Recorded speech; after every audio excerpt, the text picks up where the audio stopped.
Somewhere between the storm they expected and the silence they received, the avoidant met the most uncomfortable mirror they had ever looked into, themselves. They were waiting for you to break. This needs to be understood before anything else because it reframes everything that happened. When the avoidant committed the act, the dismissal, the cruelty dressed as indifference, the calculated withdrawal, the cutting remark delivered with surgical precision, they were not operating in a vacuum. Consciously or not, they were anticipating a response, a particular kind of response.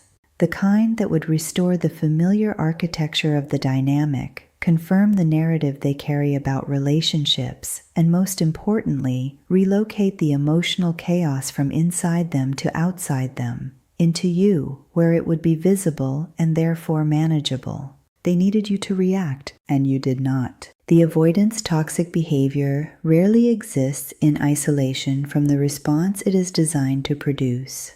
This is not a calculated manipulation in the way a predator calculates. It is far more unconscious than that, far more rooted in the emotional logic of a nervous system that learned long before adulthood how to externalize internal distress.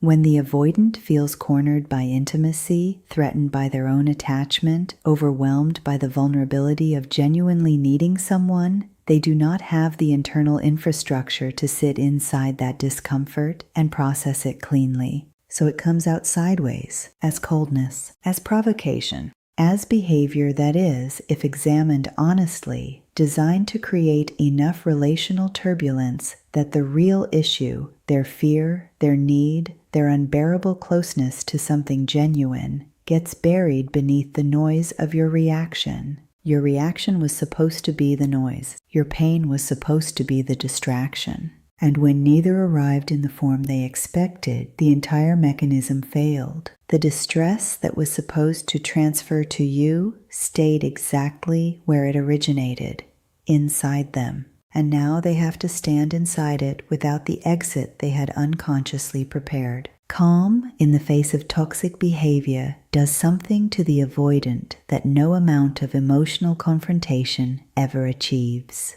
It reflects a raised voice, a visible wound, an emotional reaction that matches the intensity of what they did. All of this gives the avoidant something external to focus on, respond to, defend against. It creates a narrative in which your reaction becomes the subject and their behavior recedes into the background. They are extraordinarily skilled at this particular reframe, the pivot from what they did to how you responded to what they did. It is one of the most well-worn paths in the avoidance relational landscape, and it leads reliably away from accountability. But calm removes the path. There is nothing to defend against, nothing to reframe, nothing to point at and make the story about.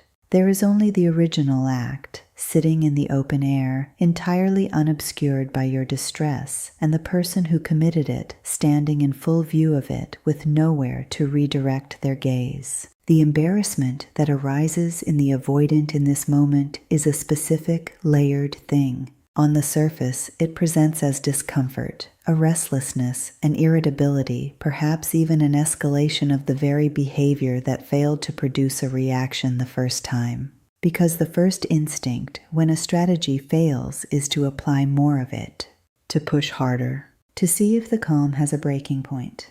There is a testing quality to this escalation that is almost childlike in its emotional logic. The same way a child who has been ignored will increase the volume of their demand before they accept that the demand will not be met. But underneath the surface irritability, something more significant is occurring. The avoidant is experiencing shame, not guilt. Guilt is about behavior and can be resolved through apology and repair. Shame is about identity. It is the sudden, unwanted confrontation with the gap between who they are presenting themselves to be and who they actually are in this moment.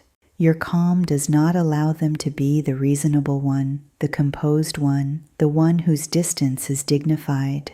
Your calm claims that territory entirely, and they are left occupying the only remaining position, the person who behaved badly in full view without the cover of your reaction to make it a mutual failing. There is a profound power in what you did, even if it did not feel like power in the moment. Even if the calm was not a strategy, but simply the response of someone who has been through enough to know that their peace is more valuable than the satisfaction of being visibly right. Even if it cost you something privately that no one else could see, the restraint required to remain calm in the face of someone who is, consciously or not, trying to destabilize you, that restraint is not passivity. It is the most active, most demanding form of self-possession available to a person. It says, without words, that your emotional world is yours, that it is not available to be hijacked, that you have an interior life that does not reorganize itself around their behavior. The avoidant hears all of this, not in words, but in feeling. And what they feel is the specific discomfort of being outgrown in real time, because that is what your calm communicates to them beneath everything else, that you have moved through enough, understood enough, and valued yourself enough to no longer perform pain for someone who would only use it against you, that you have arrived somewhere they have not yet been, a place of enough self-respect to receive their worst without surrendering your best. They expected a reaction and received a revelation, not about you, about themselves, and there is no toxicity potent enough, no withdrawal cold enough, no behavior calculated enough to make a person unsee the clearest reflection they have ever been shown of who they are when they think love will absorb anything. You did not break, and that, to the avoidant, will echo long after the moment has passed.